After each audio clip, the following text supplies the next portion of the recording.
옆에 앉으신 성도님들과 함께 인사 나누겠습니다. 참 잘 오셨습니다. 다시 한번 인사 나누겠습니다. 지금은 기도할 때입니다.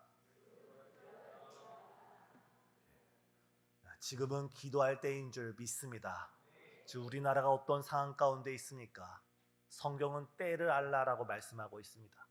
이제 대선이 이 나라를 향후 5년 동안 이끌어갈 지도자를 뽑는 시기가 불과 보름 앞으로 다가왔습니다. 하물며 한 동네에 그 통장도, 이장도 누구를 뽑는지에 따라 그 마을의 흥망성쇠가 달라지게 됩니다. 앞으로 향후 5년 동안 우리나라의 지도자를 뽑을 그 귀한 대선을 앞두고 우리 이 시간 함께 모여서 기도드릴 때 하나님이 원하시는 사람, 하나님의 마음에 합한 사람, 정말 주님께 붙들려서 주님께 기쁨을 드리면서 주님께서 마음껏 사용할 수 있는 그런 지도자가 세워지기를 함께 기도하는 우리 신생의 모든 성도님 되시길 바랍니다. 흔히 정치에서 이런 표현을 하지 않습니까? 투표를 한 사람만이 불평을 말하라. 투표를 하지 않고 말만 불평하는 것이 아니라 투표를 해야 된다는 것입니다. 이것을 우리 기독교인들은 기도를 한 사람만이 말할 자격이 있습니다. 나라를 위해서, 민족을 위해서, 이 시대적인 대한민국의 흔들리는 이 상황 속에서 나라를 품고 민족을 품고 기도하는 그 사람만이 정말 주님께서 기뻐하시는 주님의 사람인 줄 믿습니다. 기독교인은 언제나 애국자였습니다. 기독교인은 언제나 나라를 위해서 무릎을 꿇고 나라를 위해서 눈물을 흘리고 나라를 위해서 하나님의 긍휼을 구하는 사람이 바로 기독교인입니다. 지금 이 나라를 위해서, 이 대한민국을 위해서 주께서 찾으시는, 주께서 뜻하시는 그 지도자가 세워져서 정말 우리나라가 아름답게 쓰임받도록 이 나라를 위해 함께 기도하길 소망합니다. 때로는 나라이든 어떤 공동체이든 그것이 회사가 될 수도 있고 가정이 될 수도 있고 어떤 모임이 될 수가 있습니다. 무엇이 됐든 간에 누구든 간에 고난은 언제든지 우리에게 찾아올 수가 있습니다. 갑작스럽게 찾아오는 그 고난으로 인해서 우리 삶은 흔들릴 수가 있고 뿌리가 뽑힐 정도로 어려움을 당할 수가 있습니다. 이런 일을 당하면 우리는 때로는 무기력감 가운데 주저앉아 버릴 수가 있습니다. 그러나 우리 믿음의 사람들은, 그러나 우리는 기도의 사람들은, 그러나 우리 하나님의 거룩한 자녀들은 그 고난의 순간에도 하나님의 역사심을 바라보아야 되는 줄 믿습니다. 오늘 본문 사도행전 8장 이 앞절을 보면 예루살렘 초대교회에 전무후무한 큰 박해가 일어났습니다. 그냥 박해가 아니라 전무후무한 아주 큰 박해입니다. 이 큰 박해, 이 큰이란 단어는 메가스라는 단어인데 우리 성도님들도 익히 알고 있습니다. 커피 중에 어느 커피가 제일 큽니까? 메가커피. 메가. 이 메가스가 여기서 나왔습니다. 이 메가라는 것은 부피적으로, 양적으로, 다양한 방면으로 압도적으로 크다라고 할 때 이 메가라는 단어를 씁니다. 지금 예루살렘 초대교회 가운데 스데반 집사님의 순교로 말미암아 큰 박해가 불어닥쳤습니다. 한 번도 이런 박해를 경험한 적 없고 예루살렘 초대교회 사도들 몇을 남고는 수만 명의 기독교인들이 다 뿔뿔이 흩어지는 마치 교회가 무너져 내릴 듯한 그런 큰 박해였습니다. 하지만 하나님께서 어떻게 역사하십니까? 오늘 본문 1장 8절의 결과부터 살펴보면 8절에 큰 박해가 변하여서 큰 기쁨이 되었도다 라고 기록되어 있습니다. 사랑하는 성도님, 큰 박해를, 큰 고난을, 큰 어려움을 성령의 큰 기쁨으로 변화시키시는 우리 주님의 일하심을 바라보면서 과연 우리가 오늘 어떤 믿음의 자세로 우리가 어떤 믿음의 태도로 나아갈 때 주님께서 우리에게는 이 고난을 변하여 기쁨으로 응답하시는지 말씀 가운데 주의 음성을 듣는 이 시간 되시길 예수님의 이름으로 축복합니다. 첫 번째, 우리는 우리에게 닥치는 그 여러 고난과 환난을 하나님의 역사심 속에서, 하나님의 크신 주권 속에서 우리는 바라볼 수 있는 믿음의 성숙함이 있어야 합니다.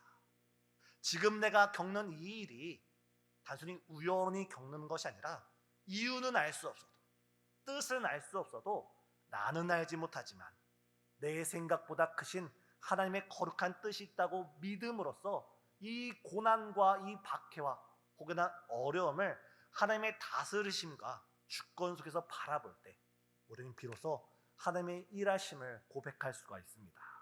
아까도 말씀드렸다시피 이 초대교회 가운데 큰 박해가 왔는데, 놀라운 사실은 하나님께서 이 큰 박해를 큰 부흥의 원동력으로 삼았다는 것입니다. 교회는 화로와 같습니다. 교회는 여러 장작더미를 한 곳에 모여놓고 불을 지피는 장작더미와 같습니다.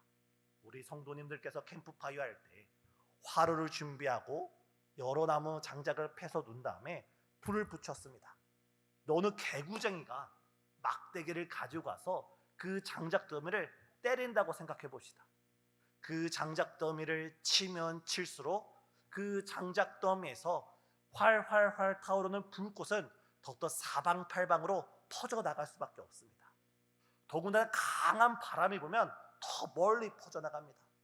지난 우리나라에 큰 화재가 일어났을 때 왜 큰 화재가 일어났습니까? 작은 불씨였지만 강한 바람이 불어올 때 더 큰 산을 태우게 되었습니다. 우리 교회는, 주님이 세우신 교회는 마치 불꽃과 같아서 교회는 박해를 받으면 받을수록, 교회는 어려운 일이 생기면 생길수록 살아있는 교회, 성령께서 역사하시는 교회, 하나님께서 함께 하시는 주께서 세우신 교회는 더욱더 부흥하고 성장하는 줄 믿습니다. 오늘 초대교회가 그랬습니다. 이들은 박해를 받아서 1절 하반절을 보면 흩어졌더라 라고 기록되어 있습니다. 여기가 흩어지다라는 표현의 원래 표현은 어디서 사용되냐면, 우리나라는 지금 모내기를 끝낸 논도 있고 아직 모내기를 하지 않은 논도 있습니다. 우리나라에서 모내기를 어떻게 합니까? 논에다가 물을 받아놓고 뭐를 하나씩 심습니다. 이제는 과학이 발달해서 트랙터로 지나가기만 하면 알아서 이게 뭐가 심어집니다. 하지만 고대 근동 이스라엘에서는 씨를 뿌릴 때 이게 모내기가 하는 것이 아니라 농부가 밭을 다니면서 여러 씨앗을 뿌립니다. 그래서 예수님께서 뿌릴 때 돌짝밭에 뿌려진 씨앗도 있고 옥토밭에 뿌려진 씨앗도 있고 가시밭에 뿌려진 씨앗도 있다 하지 않습니까? 여기서 뿌리다라는 단어가 바로 여기서 흩어지다라는 단어입니다. 지금 이 박해가 사람의 시선에서 보면, 사람의 눈높이에서 보면 유대인들로 인한 예루살렘 초대교회의 큰 박해처럼 여겨지지만, 하나님의 크신 주권과 다스림 속에 볼 때는 이 박해는, 이 흩어짐은 오직 성령이 너에게 임하시면 너희가 권능을 받고 예루살렘과 온 유대와 사마리아와 땅끝까지 이르되 증인이 되리라 하시던 하나님의 비전을 이루기 위한 하나님의 주권과 다스림 속에 이루어진 하나의 사건이었습니다. 오늘 우리가 겪고 있는 그 문제가, 오늘 우리가 겪고 있는 그 질병이, 그 경제적 난항이, 혹은 관계의 단절이, 수많은 문제들이 우리 눈에서 보면은 그냥 육신적인 문제로 보이지만, 이것이 하나님의 손에 들려질 때, 이것이 하나님의 주권에 다스려질 때 하나님께서 그 고난을 통하여 더욱더 우리를 성숙시키고 우리의 믿음의 뿌리를 더 깊게 하며 우리의 사명의 자리를 더욱더 확장시킬 뿐만 아니라 우리를 통하여 하나님의 영광을 드러내는 줄 믿으시길 바랍니다. 지금 내가 겪는 그 고난을 나의 고난으로 바라보지 마시고 하나님의 다스림 속에서, 하나님의 절대적인 주권 속에서, 나의 주인이 되시는 하나님의 그 통치하심 속에서 내가 겪는 이 고난도 하나님께서 다스리고 계시고 하나님께서 주관하신다는 믿음 가운데 절대적으로 하나님을 신뢰하며 나아가시는 우리 성도님 되시길 예수님의 이름으로 축복합니다. 얼마 전에 잠시 쇼츠를 보다가 어느 간증을 접하게 되었습니다.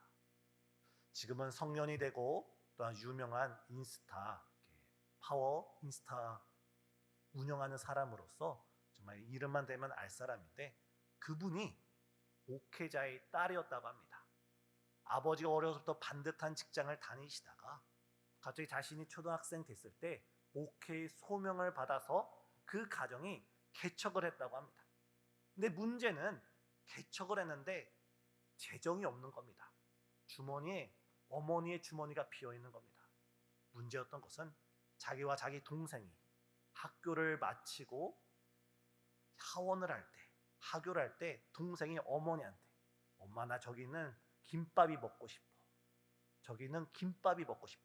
그 당시 김밥이 1,000원이었다고 합니다. 근데 어머니가 주머니에 1,000원이 없어서 집에 와서 하염없이 우는 모습을 이 큰딸이 봤습니다. 그때 어머니가 두 자녀를 놓고 이렇게 가르쳤다고 합니다. 지금 하나님께서 우리 가정을 특별히 재정적인 부분을 통치하고 있다. 다스리고 있다. 우리를 훈련시키고 있다. 우리에게 더 큰 축복을 주시고자 지금 재정으로 인해서 우리를 어려움을 겪게 하고 있다. 우리가 믿음으로 기뻐하면서 믿음으로 감사하면서 이것을 잘 이겨나가보자.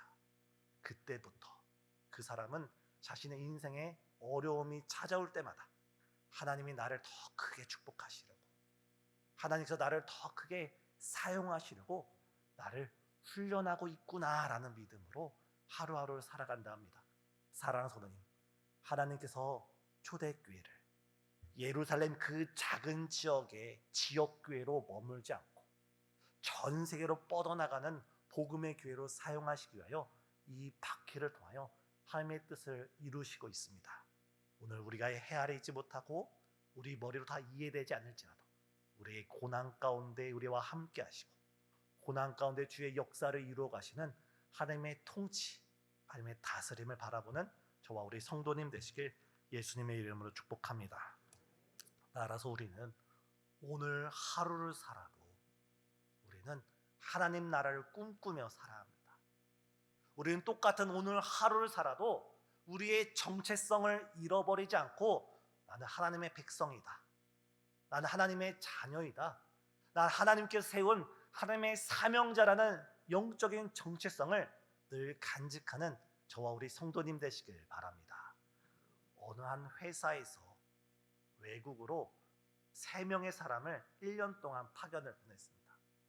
첫 번째 파견 나간 사람은 나는 내 처자식을 먹여 살리기 위해서 열심히 일해야지 하고 1년 동안 열심히 일하면서 많은 돈을 벌고 왔습니다. 그 사람은 참 좋은 가장입니다. 두 번째 사람은 나는 내 회사를 위해서, 이 나라를 위해서 좋은 기술을 많이 배워와야지 하고 1년 동안 나가서 열심히 일해서 좋은 기술을 가져왔습니다. 그 사람은 정말 좋은 회사원이고 좋은 애국자입니다. 근데 세 번째 사람은 나는 하나님의 백성으로서 어느 곳에 있든지 하나님의 자녀로서 살아가야지 하고 살아갔을 때 그 사람은 하나님께서 찾으시는 그리스도인으로 주의 자녀로서 사는 줄 믿습니다. 오늘 본문의 빌립이 그랬습니다.